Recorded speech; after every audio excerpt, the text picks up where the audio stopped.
Have you ever felt invisible in a room full of people? Like no matter how hard you try, nobody truly sees you. Let me ask you something even more uncomfortable. What if the reason they don't respect you has nothing to do with them and everything to do with you? That stings, doesn't it? Because it's easier to blame the world. It's easier to say they're jealous, they're blind, they're insecure. But respect is not something you beg for. It's not something you demand. And it's definitely not something you post about. Respect is earned in silence long before it's recognized in public. Here's the truth most people won't tell you. People don't ignore you because you're not good enough. They ignore you because you haven't decided who you are yet. When you're unsure, the world is unsure. When you hesitate, the world hesitates. When you tolerate disrespect, you train people how to treat you. You don't get what you deserve, you get what you tolerate. Think about that. If someone constantly interrupts you and you say nothing, you've just given permission. If someone cancels on you again and again and you smile and say, it's okay, you've just lowered your value in their mind. Not because you're weak, because you didn't set a boundary. Respect begins the moment you decide that your time, your energy, and your standards are not negotiable. And here's where it gets powerful. The people you admire, the ones who walk into a room and don't need to speak loudly to command attention. They're not louder. They're not more aggressive. They're not trying to prove anything. They are certain. Certainty is magnetic. When you know who you are, when you know what you stand for, when you are willing to walk away from anything that violates your standards, people feel it. You don't need to threaten. You don't need to impress. You don't need to chase. Because the moment you stop chasing validation, you start attracting respect. And that shift, that internal shift, is where everything changes. So before you try to make them respect you, ask yourself a harder question. Do you respect yourself enough to stop accepting less than you deserve? Let me tell you a story. There was a young professional who worked harder than everyone else in the room. He arrived early. He stayed late. He said yes to every request.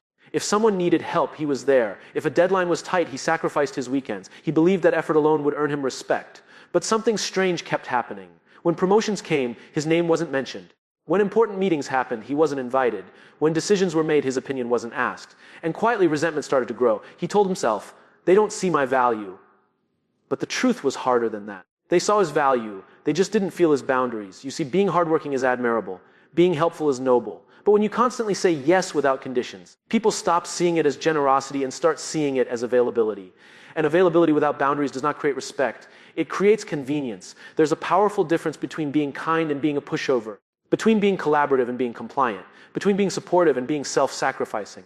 Respect grows when people know there is a line they cannot cross. If you never say no, your yes means nothing. Think about the people you deeply respect in your life. Do they say yes to everything? No, they are selective. They protect their time. They protect their energy. They protect their focus. And when they say yes, it carries weight. Here's the psychological truth: humans value what is scarce. If your time is always available, it feels cheap. If your attention is always accessible, it feels ordinary. But when you guard it with intention, it becomes valuable. This is not about arrogance. It's not about ego. It's about self-respect. Self-respect is not loud. It doesn't shout. It doesn't argue endlessly. It simply states calmly, this is acceptable. This is not. And then it acts accordingly. The young professional eventually made a change. He stopped volunteering for everything. He started asking, what will this responsibility replace? He began declining tasks that didn't align with his growth. He stopped apologizing for protecting his time. Something shifted. At first, people were surprised. Some were even uncomfortable. But slowly, something else happened. They began to ask for his opinion. They began to involve him in decisions. They began to treat his time as valuable, not because he worked more, but because he finally decided he was worth more. Now, here's where most people get it wrong. They think respect comes from dominance, from speaking louder, from proving everyone wrong, from showing power. But real respect doesn't come from intimidation. It comes from alignment. Alignment between what you say and what you do. If you say you value health but constantly neglect your body, people notice. If you say you demand honesty but tolerate lies, people notice. If you say your time is important but waste hours scrolling and complaining, people notice. You may think they don't see it. They do. Respect begins internally long before it shows externally. The way you treat yourself is the blueprint others follow. If you constantly criticize yourself, you subtly communicate insecurity. If you constantly seek approval, you signal doubt. And doubt invites dismissal. Confidence is not about thinking you're better than anyone. It's about knowing you don't need to compete with anyone. There's a powerful story about a leader who rarely raised his voice. In meetings, when others argued, he would listen. When tension rose, he stayed calm. When chaos appeared, he became steady. At first, people mistook his calmness for weakness. Until they realized something critical, he never reacted emotionally. He responded strategically, and when he spoke, the room went silent. Why? Because he didn't speak to impress. He spoke with intention. The strongest person in the room is often the calmest. Not because they lack emotion, but because they control it. Emotional control is one of the highest forms of power. When someone tries to provoke you and you don't bite, you win. When someone underestimates you and you don't rush to prove yourself, you win. When someone doubts you and you quietly continue building, you win. Because desperation repels respect. Certainty attracts it. You don't need to convince people of your value. You need to embody it. And embodiment requires discipline. Discipline in your words. Discipline in your reactions. Discipline in your standards. If you say you won't tolerate gossip, don't participate in it. If you say you want growth, stop entertaining distractions. If you say you deserve better, stop accepting less. People test boundaries consciously or unconsciously. Not because they're evil, but because humans seek limits.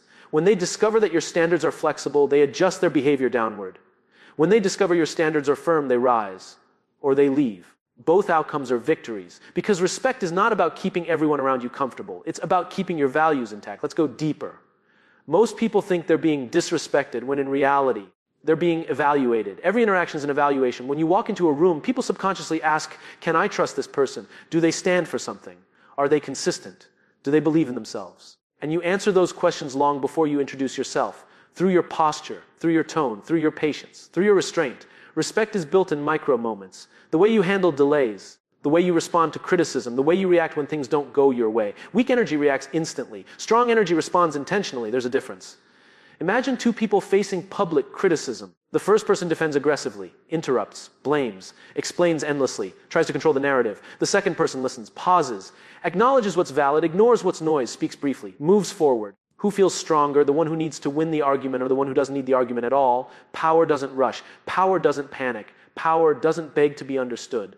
When you feel the urge to over-explain yourself, pause. When you feel the urge to prove your worth, pause. When you feel the urge to chase someone who's pulling away, pause. Because chasing is loud, and respect grows in silence. This doesn't mean you become cold or distant. It means you become grounded. Grounded in who you are. Grounded in what you value. Grounded in what you will and will not accept. The truth is, people don't respect perfection. They respect clarity. Clarity about your mission. Clarity about your priorities. Clarity about your boundaries. When you are unclear, you negotiate your own worth. When you are clear, others adjust. And here's the advanced part most people ignore. You must be willing to lose people. If you're terrified of losing someone, you hand them power over you. If you're afraid of being alone, you will accept behavior that shrinks you. But when you reach a point where you'd rather walk alone than walk disrespected, everything changes. Your voice becomes steadier. Your decisions become sharper. Your presence becomes stronger. Because now you're not operating from fear. You're operating from self-respect. And self-respect is the foundation of every lasting form of respect you will ever receive. There's another level to this. Respect is not built when everything is going well. Respect is built when things go wrong. Anyone can look confident when they're winning. Anyone can speak boldly when they're supported. Anyone can act strong when the environment is comfortable. But what happens when you fail publicly? What happens when you're rejected? What happens when someone questions your ability?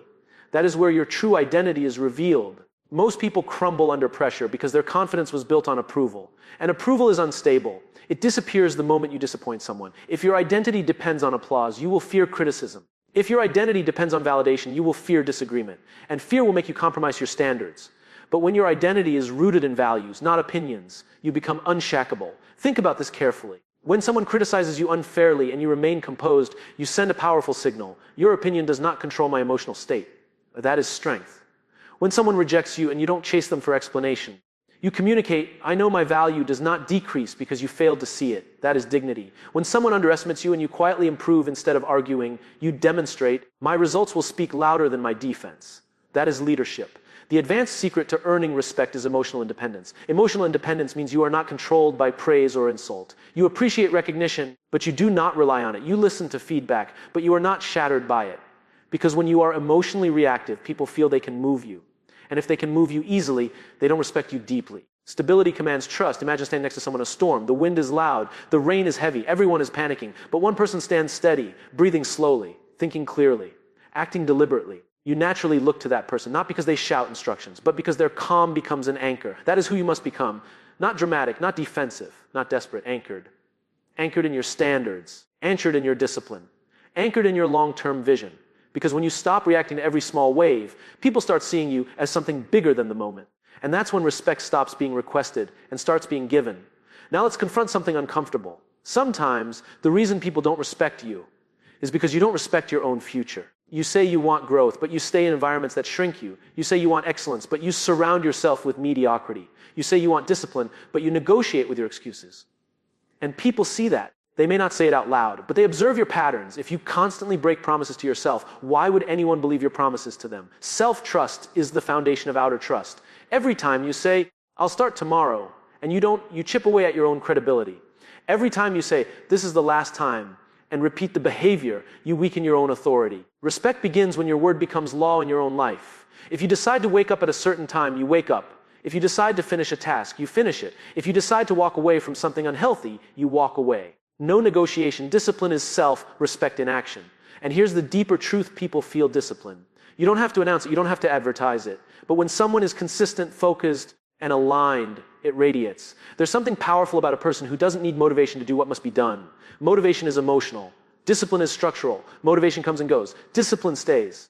When you become disciplined, you stop being unpredictable, and unpredictability erodes respect. Think about a leader who changes direction every week. One day they're passionate. The next day they're doubtful. One week they demand excellence. The next week they tolerate laziness. Would you trust them? Consistency builds credibility, and credibility builds respect. You don't need to be perfect. You need to be consistent. Show up the same way on good days and bad days. Maintain your standards when it's convenient and when it's uncomfortable. Keep your promises when no one is watching. That last part is critical, because true character is revealed in private. If you only act with integrity when there's an audience, it's performance. If you act with integrity when it costs you something, it's identity. And identity is what people respect. So ask yourself, are you living in a way that your future self would admire? Are you building habits that demand respect? Are you aligning your actions with your words? Because when your life becomes proof of your standards, you won't need to convince anyone of your worth. They'll see it, and they'll adjust. Let's talk about silence, not weakness, not avoidance. Strategic silence. Most people talk too much when they feel insecure. They overshare their plans. They explain every move. They announce every goal before they've earned it. And when those plans fall apart, so does their credibility. There is power in letting your actions speak before your words do. When you constantly broadcast your intentions, you invite opinions. You invite doubt. You invite unnecessary noise. And noise distracts you from execution. But when you move quietly, something different happens. You build in private. You improve in private. You struggle in private. And then one day you arrive in public. People are surprised. They say, "When did this happen?" They say, "I didn't even know you were working on this." Exactly. Respect grows when results appear without warning. There's a psychological principle at play here: familiarity reduces perceived value. When people see every step of your journey, every complaint, every minor win, every emotional fluctuation, they become desensitized. But when they only see the outcome, the growth feels dramatic. Silence protects momentum. It keeps you focused. It shields you from unnecessary validation. It forces you to rely on discipline instead of applause. And here's something even more advanced: when you speak less, your words carry more weight. If you are always talking, people learn to filter you out. But if you are selective, if you speak with intention, if you contribute only when it matters, people lean in. Scarcity increases value. Think about the person in a meeting who doesn't interrupt, doesn't compete for attention, doesn't dominate the room. They listen carefully, they observe, they analyze. Then, when they finally speak, it's precise, clear, impactful. The room shifts. That is controlled presence. You don't need to prove intelligence by constant commentary. You prove intelligence by clarity and timing. And silence also reveals something powerful: emotional control. When someone tries to provoke you and you refuse to react, you display strength. When someone gossips and you don't participate, you display maturity. When someone underestimates you and you don't defend yourself immediately, you display confidence. Because you know something they don't. You know that respect is not built through noise. It's built through restraint. Talk less, execute more. Reveal results. And watch how quickly the same people who ignored you start paying attention. Here's where most people fail to grasp the truth about respect. They think it's earned by impressing others, by showing achievements, by boasting about connections, by decorating their life for the world to admire. But external accomplishments alone don't create respect. They create envy, admiration, or curiosity, but not lasting respect. Respect is earned through integrity under pressure, through consistency when no one is watching, through courage when it matters most. Think of the moments that truly test a person: when deadlines are crushing and everyone is panicking. Do they stay composed? When criticism cuts deep and the room is hostile, do they maintain dignity? When resources are scarce and temptation is high, do they stay aligned with their values? These are the invisible tests. And the way you respond to them signals everything about your character. Let me tell you a story. There was a team leader who was consistently underestimated. People assumed he would fold under pressure, that he would bend his principles for convenience, that he would compromise for acceptance. And time after time he didn't. He delivered results without complaint. He upheld his standards without apology. He made hard decisions without seeking approval. At first people were irritated. They whispered doubts. They tried to push boundaries. But slowly something shifted. The same people who doubted him began to defer. They began to include him in decisions. They started seeking his opinion. They began treating his time, energy, and perspective as valuable. Why? Because he proved, through action, not words, that he had boundaries, that he had discipline, that he had self-respect. And here's the critical lesson: you don't need to chase respect. You need to radiate a life that is aligned with your values. You need to cultivate presence. You need to demonstrate calm under pressure. You need to embody reliability and accountability. People feel it. And once they feel it, respect is automatic. This is the advanced truth most people misspect as contagious.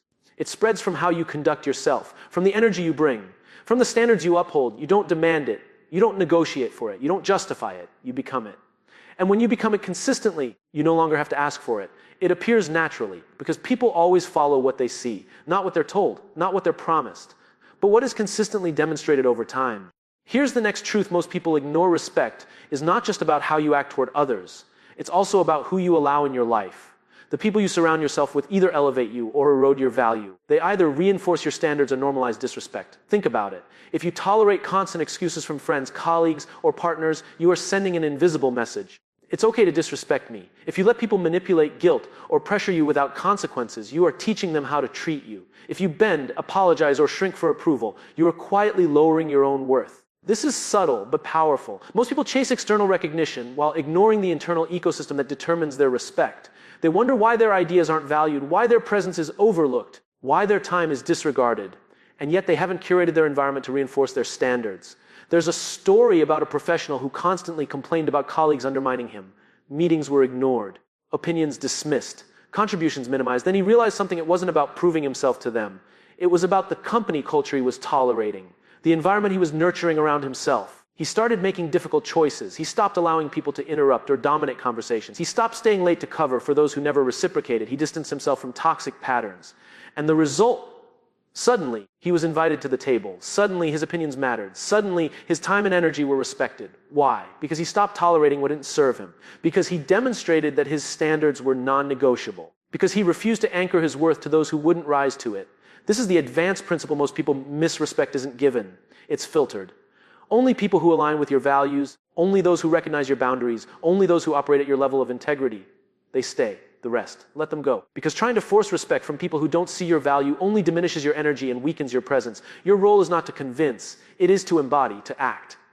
To enforce your standards silently but consistently. And when you do, the right people naturally gravitate toward you. The wrong people naturally distance themselves. And in that space, your influence grows, your authority strengthens. And the respect you earn is no longer conditional, it is inevitable. Because you are no longer negotiating for it, you are commanding it through the life you live. Now let's bring it all together. Respect is not an event. It's a process, a lifestyle, a reflection of your identity, your boundaries, and your discipline. It begins internally long before anyone acknowledges it externally. It begins with the quiet decisions you make every day, the way you manage your time, the standards you enforce, the integrity you uphold, the people you allow in your life. It's built in micro moments. How you respond to tension, criticism, or failure. How you speak when it matters, and how you remain silent when speaking is unnecessary. How you act when no one is watching, because character is revealed in private, not on display. Let me be clear, this is not about perfection. This is about consistency, about alignment. About creating a life that embodies your worth without apology. Because the moment you live in alignment with your values, something extraordinary happens. People notice. Not because you shouted for recognition. Not because you proved yourself at every turn. But because your energy, your presence, your actions communicate something undeniable. You are a person who will not be diminished. And when that energy radiates, respect is automatic. It does not need to be asked for. It cannot be manipulated. It simply arrives because people respond to certainty, discipline, and self-respect. Here's the ultimate lesson: you cannot control others. You cannot force recognition, admiration, or respect. What you can control is how you show up, how you carry yourself, how you define your boundaries and protect your energy.